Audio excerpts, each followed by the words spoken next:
بەڵێم کاتتان باش هاوڕێیان بەخێر بێنەوە دەستاوە ئەمڕۆکە مەسەلەیەکی گرنگ دەکەین ئەویش ئیتیفاق و ڕێککەوتنی نێوان پێنج حیزبە کوردستانیەکەی ڕۆژهەڵاتن واتە کوردستانی ئێران لەسەر ئەمانە قسە دەکەین بەڵام ئیتر هەر وەکو دەزانن هیچ کەسێک چاوەڕوانی لە ئێمە ناکە کە ئێمە قسەی مێدیاکان قسەی حیزبەکان دووبارە بکەینەوە. ئێمە بەردەوام بیر و بۆچوونی تایبەت بە خۆمان دەبێ و بیر و بۆچوونی تایبەت بە خۆمان هەیە لەسەر ڕێککەوتنی ئەو پێنج حیزبانە لێکدانەوەی تایبەتمان دەبێ و بابەتێکی زۆر زۆر گرنگ دەبێ لەسەر ڕێککەوتنی هەر پێنج حیزبەکە وا دیارە پێنج حیزب ئیمزایان کردووە ڕێککەوتون پێنج حیزبیش ئیمزایان نەکردووە و ڕێک نەکەوتونە. ئیتر ئەمانە هەر هەمویان هەڵدەسەنگێنین هەر هەمویان شڕۆڤە دەکەین و هیوادارم ئێوەش بتوانن لە سەرتاوە لایفەکەمان شێر بکەن چونکە قسەی زۆر زۆر تایبەت و جیاواز دەکەین. ئیتر ئەمە زۆر زۆر گرنگە کە لە ئێستاوە بابەتەکە شێر بکەن تکایە لەسەر پلاتفۆرمەکانی خۆتان دابنین. هاوڕێیانی سەر فێسبوک نەلایک بکەن نە کۆمنت بنووسن لە فێسبوک وەڵام نادەمەوە چونکە لەسەر فێسبوک لایفەکانی من بەگشتی نامینن. هیوادارم ئێوە بە زووترین کات لەسەر فێسبوک بێنە دەرەوە وەرن لەسەر کەناڵی یوتوب تەماشای بابەتەکە بکەن. ئێستاکە لینکەکەتان لە بۆ دائنێم ئەو لینکەی یوتوب کە ئێستا کە من لایفی بەسەرەکەم بەڵام لە بۆ جارێکی تر تکایە ئێوە هەوڵ بدەن ئیتر بەخۆتان کەناڵی یوتوب فۆلۆوەر بکەن ئەمە زۆر زۆر گرنگە کەناڵی یوتوب بۆ ئەوەی جارێکی تر تووشی ئەوە نەبنەوە لەسەر یوتوب بتوانن بابەتەکانمان ببینن و هەڵسەنگانەکانمان بشۆپینن. زۆر زۆر سوپاسدانەکەم تکایە لەسەر فێسبوک وەرنەدرەوە ئەمە لینکەکەم دانا لەو لینکەوە وەرن لەسەر یوتوب تەماشای بابەتەکە بکەن و هەروەکو گوتم ببن بە سوبسکرایب لە کەناڵی یوتوبدا تکایە. ئیتر ئەمە بۆ 2000 دووبارەی دەکەمەوە و ئێستاکە لایفەکەمان دەربارەی ئەو پەیمانەی کە لە نێوان پێنج حیزبی ڕۆژهەڵاتی کوردستانە ڕاگەێنرا خوێندنەوەی ڕەخنەگرانە و خوێندنەوەی جیاوازترمان دەبێ بەردەوام لە دەرەوەی سندوقە ڕەشەکەەوە تەماشای هاوپەیمانیەکە دەکەین. ئێمە کەسانێک نین و چاوەڕوانی ئەوەمان لێمەکەن کە کەسانێک بین بە تەنیا چەپڵە لێ بدەین و لە ژێرناوی یەکگرتن و ئەم جۆرەشتانە بێگومان ئەگەر یەکگرتنێک هەبێ یەکگرتنێکی ڕازگۆیانە بێ یەکگرتنێکی دروست بێ بنەما و دینامیکی ناوخۆیی هەبن ئەوە بێگومان پیرۆزبایی لێ دەکەین و بە شتێکی باسی دەزانین. من بەخۆم باوەڕم بە یەکگرتوویی نییە بەڵام باوەڕم بە ئیتیفاقەیە ئەوەی ئێستاش ئیتیفاقە خۆشحاڵانە لە زمانەکەدا زمانی یەکگرتن و یەکێتی نەتەوەی شتیوە بەکار ناتوە بەڵام دیسانیش لە ژێر پەردەی ئەو ئیتیفاقەدا چی هەیە تکایە ئەمەتان لەبیر نەچێ و ئێستاکە باسی دەکەین. هەواڵێن کو سۆرانی فام ناکەن هەگەر کو تشتێک وە فام نەکرد لە کرەماخۆ بە کۆمنتێکی بنویسن ئەس دێ دووبارە بکەم باشە لە بەشە پرسیاراندا ئەم دکارن بە کورمانجی بەرسیفە پرسیارێن وە بدەن داکوهون بکارن فام بکەن. بەێ ئەس دەستپێکی بە سۆرانی داخفم هەواڵێن سەر فێسبووکێ وەرنە دەرڤە ئەو لایف لەسەر فێسبوک نامینێ.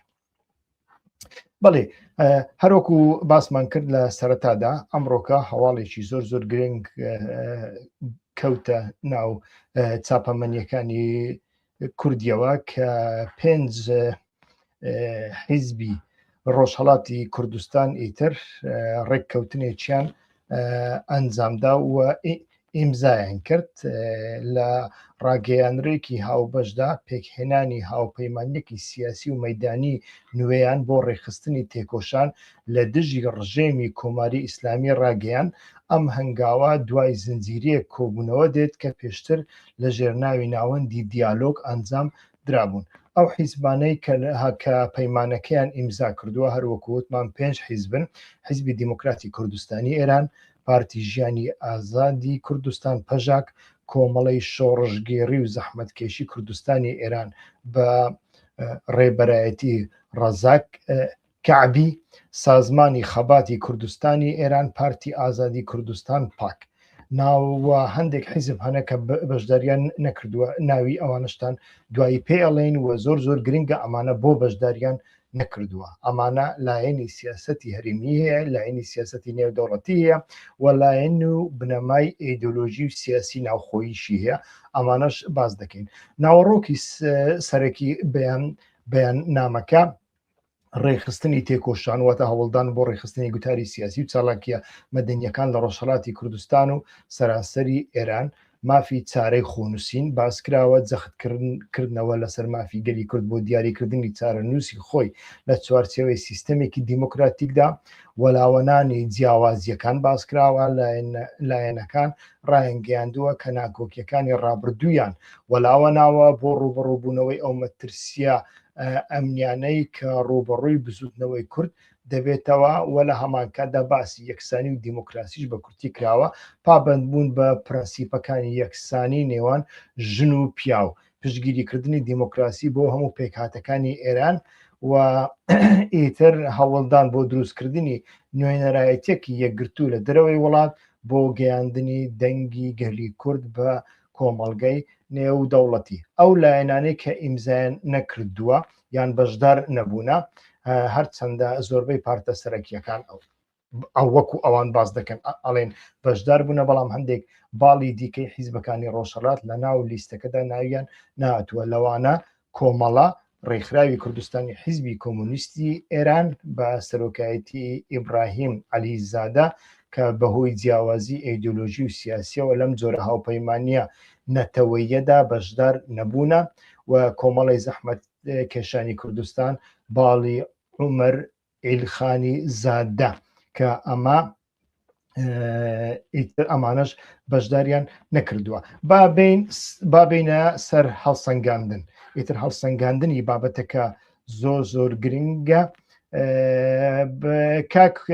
کاک وەیسی ئەس بە سۆرانی داخفم لێ کەناڵێن تا ئەزهینی گەل لە سۆرانی دەبم.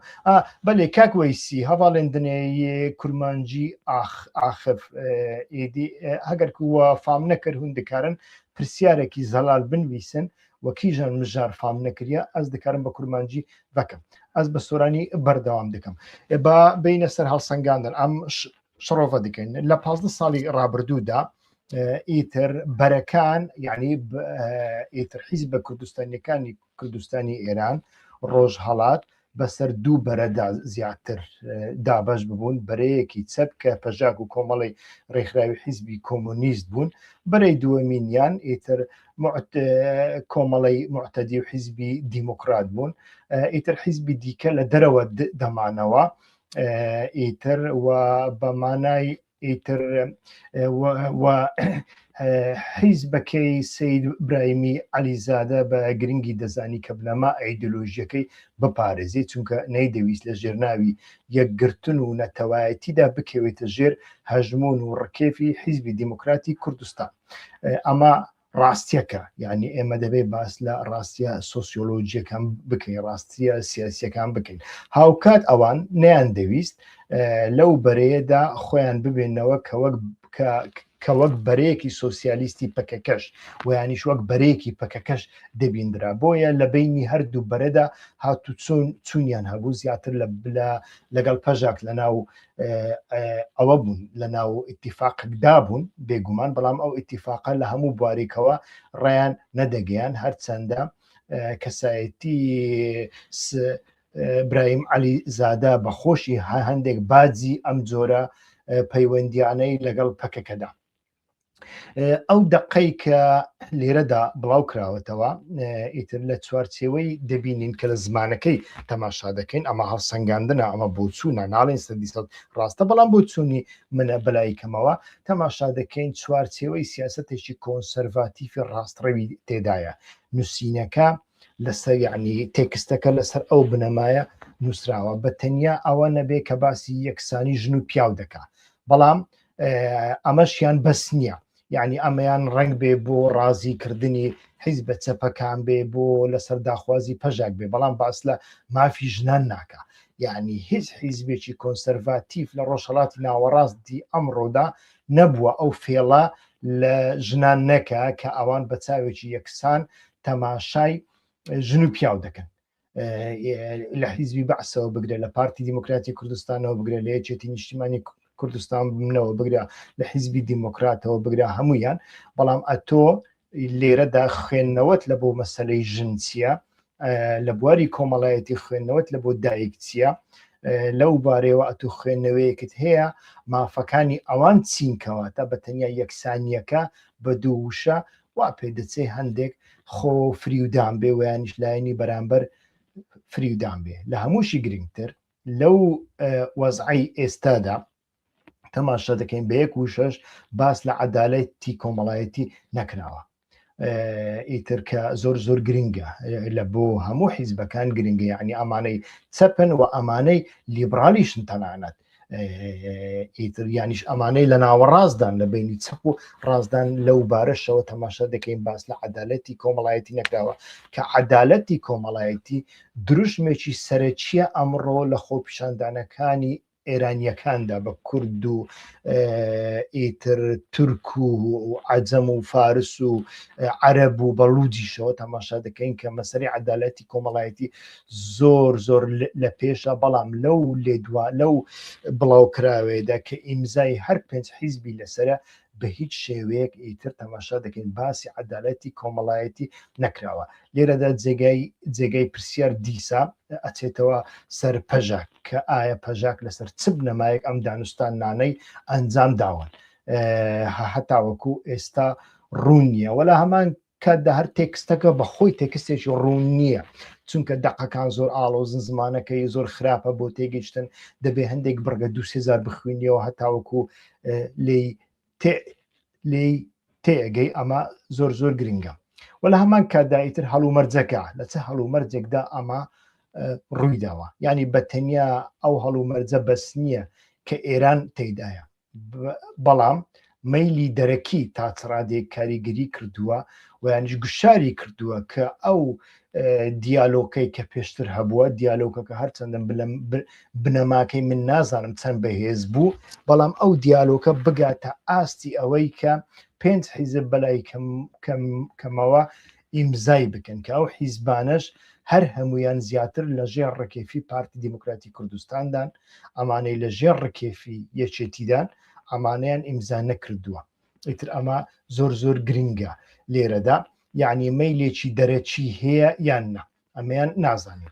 لێدوانێکی ئەژی ئەمین هەیە، هەوڵەدەم بیهێنمە سەر شاشە کە تاڕادەیەک سەرنجی منی ڕاکێشاوە، سەرنجی زۆر کەسی دیکەشی ڕاکێشاوە، ئەو لێدوانە ئێستاکە هێنامە سەر شاشە کە ئەژی ئەمین چ کاری بەوەدایە و ئەژی ئەمین کێیە، لەکوێیە، پێشتر چی کردووە. ئەمە زۆر زۆر گرنگە. ئەژی ئەمین ئاڵێ پیرۆزبایی و پێزانینی زۆری خۆمان ڕادەگەین بۆ ڕاگەاندنی هاوپەیمانی هێزە سیاسیەکانی ڕۆژهەڵاتی کوردستان، پێکهێنانی ئەو هاوپەیمانیە بە تایبەت لەم دۆخە هەستیارەی ڕۆژهەڵاتی ناوەڕاست بە گشتی و ئێران بە تایبەتی، یعنی ڕۆژهەڵاتی ناوەڕاست و ئێران بە تایبەتی چ پەیامێکی تێدایە لە بۆ ئەژی ئەمین. پاشان ئەژی ئەمین ئەڵێ پیرۆزبایی و پێزانینی زۆری خۆمان، یعنی گشتی ئەو گروپەی ئەژی ئەمین چێنە، ئەمە لە بۆ من هەندێک نیشانەی پرسیاری دروست کردووە. ئەڵێ ئاماژەیەکی گرنگە بۆ هەستی بەرپرسیارەتی حیزب و لایەنە سیاسیەکانی ڕۆژهەڵاتی کوردستان بۆ بەدیهێنانی ئامانجە باڵاکانی کورد لە ڕۆژهەڵات و لە تەواوی کوردستانی گەورەدا.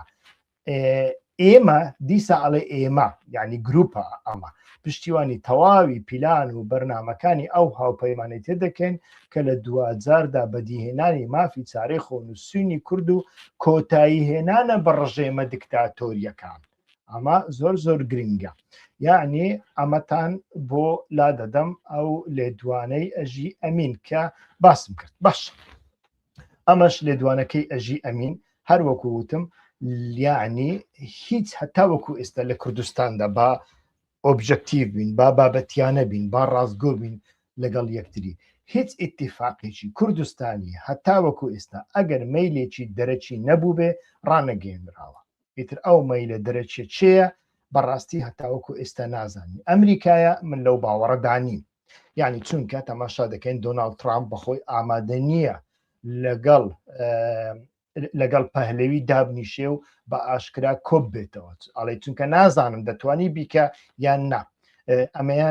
ئەمەیان بابەتێکی زۆر زۆر گرنگە و لە هەمان کاتدا ئیتر هەتاوەکو ئێستا بە هیچ شێوەیەک ئەو لایەنانە توانیویانە سەردانێکی ڕێک و پێچی کۆشکی سپی و یانیش وەزارەتی دەرەوەی ئەمریکا بکەن بۆ ئەوەی پشگیریەک بەدەست بخەن، ئەمەشیان دیار نییە. لە بۆ هەندێک ئەمانە جێگەی پرسیارن ئەو مەیلە دەرەچێ چێە و چۆن کاریگەری لەوانە کردووە کە چۆن حیزبی دیموکرات لەگەڵ پاک و لەگەڵ پەژاک هاوپەیمانی ڕابگەینێ. یعنی ئەمەشیان بەڕاستی پرسیارێکە کە مافی خۆمانە بیکەینێ. حیزبی دیموکرات لەگەڵ پاک، حیزبی دیموکرات لەگەڵ پەژاک چۆن ئەمەی ڕاگەیان. ئەمە بتەوێت و نەتەوێ جێگای پرسیارە.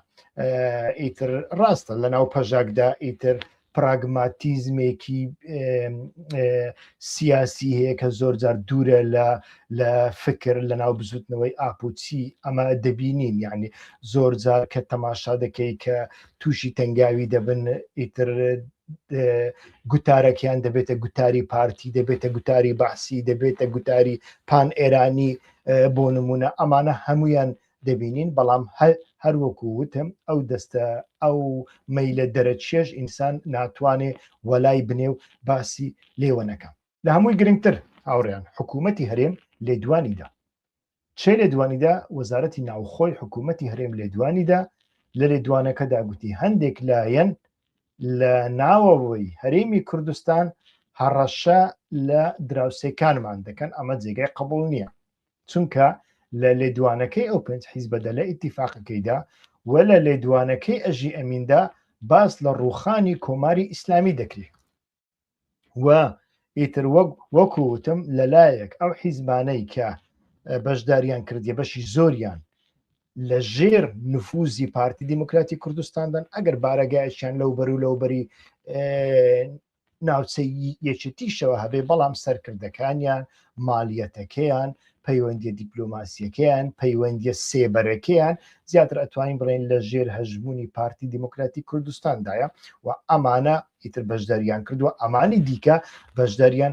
نەکردووە. هەر لە بۆ هەندێک حکوومەتی هەرێمی کوردستان لەمە زۆر زۆر دڵنیایە کە ئێران لەو کاتەدا شتێکی وا ڕووبدا یەکەمین کەس کە پێی بوێری حیزبە کوردیەکان و لەناو حیزبە کوردیەکاندا یەکەمین کەس کە پێی بوێری ئەو پێنج حیزبانن لە پێش هەمووشیاندا کامیان زیاتر لە ڕووی فیزیکیەوە لی نزیکە سەرەتا لە ئەو ئەدا. بەڵام حکوومەتی هەرێمی کوردستان تووشی کێشە و گیر و گرفتی زۆر زۆر گەورە دەکا. ئیتر بە تایبەتی پارتی دیموکراتی کوردستان ئیتر بەڕاستی من لە جێگای پارتی دیموکراتی کوردستان بم، من لە جێگای سەرکردەی پارتی دیموکراتی کوردستان ئەو شەوکە لە مەسیف سلاحەدین و سەری ڕەش نامێنمەوە دەچمە شوێنێکی دیکە، حەقی خۆیانە لەمە بترسێن. ئیتر من هەڵسەنگاندن دەکەم، من دژی ئیتیفاقەکە نیم، من پرسیار دروست دەکەم، پرسیار دادەنێم، نیشانەی پرسیار دانێم، پرسیار ئەەکەم. ئیتر من دژی نیم، هەموو ئیتیفاقێکی باشە. ئیتر ئێران لە دۆخێکی خراپدایە و ئیتر ئەو ئیتیفاقیەش لە کوردستانی عراقدا دروست دەبێت دژ بە ئێران و ئامانز لی وەروەکو نووسراوە ڕووخاندنی کۆماری ئیسلامی ئێرانە. یعنی ئامانز لی ئەوە نییە ئەی ئێران ئەی کۆماری ئیسلامی ئاخوندی کە 40 ساڵە ئیتر بە ئاگرو بە ئاسن حکم دەکەی، خەڵکت لە ژێرناوی ئاین برسی کردووە، خەڵکت لە ژێرناوی هیلالی شیعی بە کوشتن داوە، ئێرانت تووشی قەیرانێکی زۆر زۆر گەورەی کۆمەڵایەتی سیاسی ئابووری کردوتەوە، ئیتر ئێران لە ناو داڕزانێکی زۆر زۆر گەورەدایە، وەرە ئەمە ئاخیر دەرفەتە پێت دەدەین، وەرە ئیتر ئەگەر وانەکەی ئیتر ئەتۆ ڕوبەڕووی ڕۆخان دەبیەوە بۆ زمانش نەنووسراوە بە زمانێک نووسراوە کە سەدیسەد ئاڵێ ئامانز لی ڕووخانی کۆماری ئیسلامی ئێرانە. هەردوو کۆمەڵەکە ئیتر کە بەشداریان نەکردووە لەگەڵ حیزبی دیموکرات بێگومان کێشەی ڕابردوویان هەیە و ئەو حیزبانە یەکتری باش دەناسن، یعنی نایان هەیەوێ بستنە ناو بەرەیەکەوە، چونکە هەروەکوتم لە تێکستەکانیشدا ناڕوونیەک هەیە و لە تێکستەکاندا کاتێک ناڕوونیەک هەبێ وەکو ئیتیفاقەکانی نێوان دەستەی تەحریری شام و هێزەکانی سووریای دیموکراتیکی بەسەردادێ لە پڕەوە ئەکرێ ئیتر حیزبێک بیهێوێ لە شوێنێک ئەو ئیتیفاقیە جێبەجێ بکە لەو شوێنەی کە نایهەوێ جێبەجێی نەکاوە، ئەمە ببێتە هۆکاری سەرهەڵدانی کۆمەڵێک کێشە و لە هەمان کاتدا ئیتر ببێتە هۆی ئەوەی کە ئەو خاڵە گشتیانە ببێتە هۆی ئەوەی کە حیزبێک هەژمونگەری بکە بەسەر حیزبێکی دیکە. من لە بینی ئەمەدا ئەمە دەخوێنمەوە و لە هەمان کاتدا بابەتێکی دیکەژێک کە پەیوەندی بە کوردستانی عراقەوە هەیە، یعنی ئەو دوو حیزبانە کە لە ناوچەی نفوسی یەکێتیدان ئیتر ناڵێن بە هیچ شێوەیەک هیچ کەسیان نییە لە ناوچەی نفوسی پارتی، بەڵام یعنی سەر بە نفوسی ناوچەی یەکێتین نەیان هەوێ لە بەرەیەکدا خۆیان ببێنەوە کە کێشی پارتی دیموکراتی کوردستان لە هاوپەیمانیە کوردستانیەکە بەهێز دەکا و کێشی یەکێتی نیشتیمانی کوردستان لەو هاوپەیمانیەدا لاواز دەکا. ئیتر دەبینێن چونکە پەدەکە لە هەموو شوێنێکدا شتێکی وای هەیە، چۆن پەکەکە هەیەی ئیتر پارتیش هەیەی کە ئەو دوو حیزبە لە هەندێک شوێندا ڕاستە ئاکرێ یەکتر بگرنەوە، وەکو ئەوەی ئەو کارە ساتانەی کە لە مانگی ڕابردوودا لە ڕۆژ ئاوا ڕوویاندا ئەو دوو حیزبە یەکیان گرتەوە هەتاوەکو ئێستاکەش، بەڵام لە هەمان کاتدا ئیتر پارتی هەوڵەدا لە ڕێگەی حیزبە کۆنسەرواتیڤەکان حیزبە چەپەکان مارجینال بکە و ئیتر پەکەکەش زۆرجار لە ڕێگای حیزبەکانی کە لە ڕووی فکری هەندێک نزیکی خۆیتی هەوڵی داوە حیزبەکانی دیکەی کە نزیکی پارتینە لە ڕووی فکریەوە ئاڵێم ڕنگ بە نزیک بوونێکی سیاسی نەبێ ئیتیفاقێک لە نێوانیاندا نەبێ، بەڵام ئەمانە لاواز دەکا وەک ئەمڕۆکە لە ڕۆژ ئاواش وەکوتم ئەمەمان بینی و ئەمەیان دەبینین. کەواتە لێرەدا ئیتر ئەو ئیتیفاقا کۆمەڵێک بابەتمان پێرا دەگەینێ و بە تایبەتی ئیتر کۆمەڵێک ریسکیش لەگەڵ خۆیدا دێنی. ریسکەکانیش هەر وەکوتم ئەوەنە هەندێک حیزب بەشداریان کردووە، هەندێکیان بەشداریان نەکردووە لە ناو ئەوانەی کە بەشداریان کردووە پەژاک هەیە. ئایا سبەینێ ئەمە نابێتە هۆکاری ئەوەی کە ئێران دەست بکاتەوە و هێرشێکی زۆر گەورە بکاتە سەر پەژاک و پەکەکەش لە ناوچەی قەندیل؟ و ئایا لەمەدا تورکیا تا چ ڕادەیەک ئەکرێ لەگەڵ ئێران ئیتیفاق بکە؟ چونکە کاتێک لە سەردەمێکدا کە پەکەکە پەژاکی دروست کرد، ئیتر کە زیاتر عوسمان ئۆجەلان لە پێش بوو، حتا قسە گەلێک هەیە لەسەر ئەوەی کە پەژاک پارتی ژیانی ئازاد بە ناوی ئیتر گۆڕ فرێندەکەی عوسمان ئۆجەلان کراوەتەوە کە ناوی هەڤاڵە ژیان بوو، ئیتر ئەمە قسەیە باز دەکرێت و ئەو کاتە ئامانج لێی ئەوە بوو کە لە ڕێگای دروستکردنی پەژاک هەم مەیلی ڕۆژ ئاوا یعنی بەرەی ڕۆژ ئاوا لە بۆ پەکەکە ڕابکێشی و کە پەکەکە لە لیستی تیرۆدا بوو لە گوشارێکی زۆر زۆر گەورەی لەسەر بوو، گوشاری دیپلۆماسی و سیاسی و گوشاری ئەوروپا و هەمان کاتدا لە ڕێگای پەژاکەوە بتوانێ ئەوەی کە لە باکوور ناتوانێت سەدیسەد بەدەستی بێنی، بۆ نمونە پەیداکردنی جەنگاوەری نوێ کە بتوانێت ئەم کاتە لە ڕێگای پەژاکەوە ئەم کارە نەبکە. بەڵام لە نەتیجەدا تەماشامان کرد ئیتیفاقێکی نێوان تورکیا و ئێرانی لێکەوتەوە و شەڕێکی زۆر زۆر گەورەی لێ دروست بوو کە ماوەی 1-2 مانگی خایاند بە شەڕی گردی جاسوسانەوە مەشهور بوو. بەڵام بەهاری عەرەبی بەسەردا هات، کاتێک بەهاری عەرەبی هاتە سووریا کە تورکیا زیاتر مامانێتی دەکرد بۆ ئەو گوایە شۆڕشەی بەهاری عەرەبی بۆ ئەوەی ڕژێمی ئەسەد هاوپەیمانی گەورەی ئێران لە ناوچەکەدا بڕوخێنێ، ئەم کاتە ئێران لەو هاوپەیمانیە هەڵگەڕایەوە و هاوپەیمانیەکی نوێی لەگەڵ پەکەکە کرد و ئەو ڕۆژ ئەو ڕۆژ ئاوایی ئێستای لە ئەنجامی ئەوەدا سەرەتا دروست بوو. ئایا ئێستا کە ئەو مەترسیە بۆ سەرپەکەکە و پەژاک لە ئارادایە یان نا ئەمیان لە ئایندەدا دەبینین. بەڵام من لە بەرنامەکانی پێشووندا زۆر باسی ئەوەم کردووە کە چۆن هێزەکانی پەکەکە لە بادینان لە باکوور هەر بەخۆ نەمابوون، ماوەیەکی درێژە لە بادینان هەبوون، بەڵام لە بادیناندا لە تونێلەکاندا هەموو کشانەوە و هەموو هێزەکانیان بردۆتە سەر سنوورەکانی ئێران و لە سنووری ئێراندا ماوەیەکی دوور و درێژە ئیتر خەریکی تونێل لێدانن، کۆکردنەوەی چەکن و خەریکی دروستکردنی پیشە سازی چەکن ئەمانە و هەموو ئەمانە بەرەو کوێ دەچن ئیتر لە ڕۆژانی ئایندەدا دەیان بینین. بەڵێ ئیتر ئەمە ویستم بە کورتی باسی بکەم بەر لەوەی تەماشای پرسیارەکانتان بکەم ئەگەر پرسیارتان هەبێ هێشتا تەماشام نەکردووە.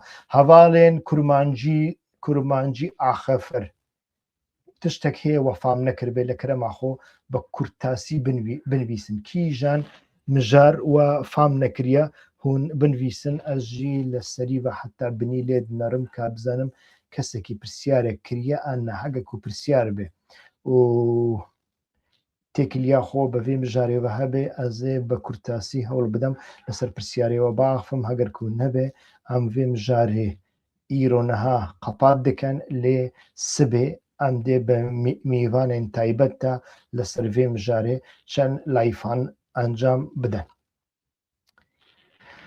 هەواڵێن هێژا پرسیارێکی وە هەیە.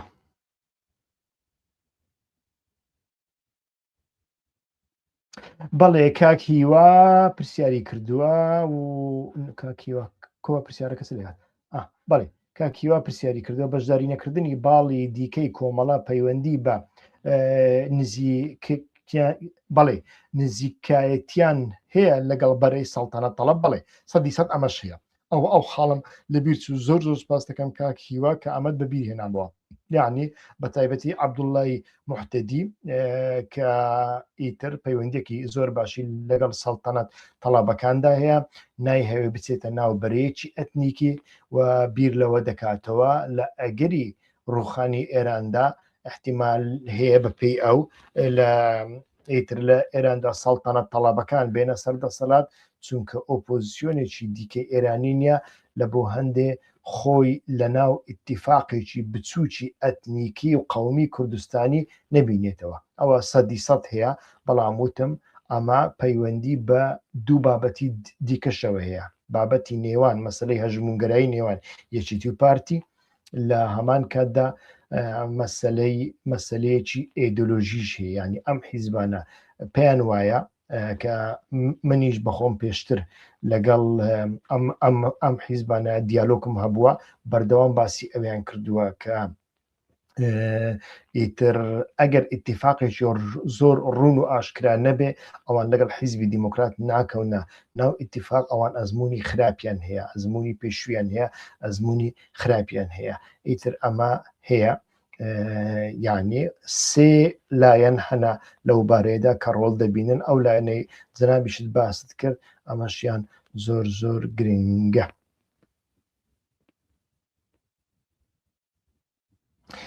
بەڵێ هەواڵێن کورمانجی زمان پرسیارێکی وهەیە یان نە؟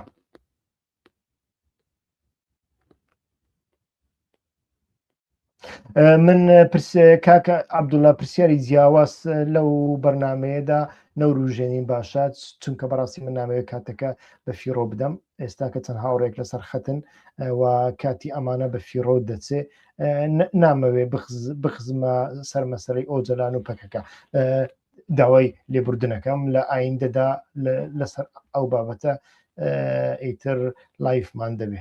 زۆر سوپاسدان دەکەم. بەڵێ هاوڕێن وا دیارە پرسیارێکتان نەماوە سوپاسدان دەکەم کە تاوەکو ئێستا لەگەڵم دابوون بەڵام بینیتان کە من لە چوارچێوەیەکی دیکە دوور لە مێدیای نەریتی هاژ و هوژی قەومی و مەزهەبی و تەماشای بابەتەکەم کرد و لە بوارێکی ڕۆژنامەوانیەوە هەوڵمدا نیشانەی پرسیار لەسەر بابەتەکان دابنێم و هەوڵمدا لە قوتووە ڕەشەکە بچمە دەرەوە لە دەرەوەی قوتووە ڕەشەکەدا پرسیار بکەم. تکایە تکاتان لێ دەکەم ئەو بەرنمەیە بە تایبەتی شێر بکەن لەسەر پلتفۆرمەکانتاندا جا فێسبوک دەبێت تیکتۆک دەبێت ویانیش لینکەکەی دابنێن ویانیش لە ڕێگەی پریڤات لینکەکەی لە بۆ هاوڕێیانتان بنێرن چونکە ئێمە دەزانین مێدیای کوردی یان مێدیایەکی نابەرپرسیار و پۆپولیستە ویانیش مێدیایەکی حیزبیە کە کۆمەڵێک ئیتر بەرژەوەندی حیزبی هەنەوەیانیش هەستیاری دیپلۆماسی هەیە ناوێرن بابەتەکان بە ئاشکرا ئیتر بەو شێوەیە بەبێ پەردە بابەتەکان شڕۆڤە بکەن لە بۆ هەندێ ئەو هەڵسەنگاندنانە ئەگەر ئەتۆ لەگەڵیشی دانەبی ئەگەر سەدی سەد لەگەڵیشی دانەبی زۆر گرنگە لە بۆ مرۆڤەکان کە پرسیاری تایبەت دروست دەکا و پرسیاری تایبەت و بچوونی تایبەت وا دەکا مرۆڤەکان ئیتر بتوانن زیاتر بیر بکەنەوە لە ئەنجامی هەموو دیالۆگێکیشدا پێشکەوتنەی جیاوازتر دروست دەبن. زۆر سوپاسدان دەکەم کە تاوەکو ئێستا لەگەڵماندا بوون بەیانی هەوڵ ئەدەین لەسەر ئەو بابەتە دووبارە قسە بکەینەوە و ڕنگ بێ میوانیشمان هەبێ. شەو شات.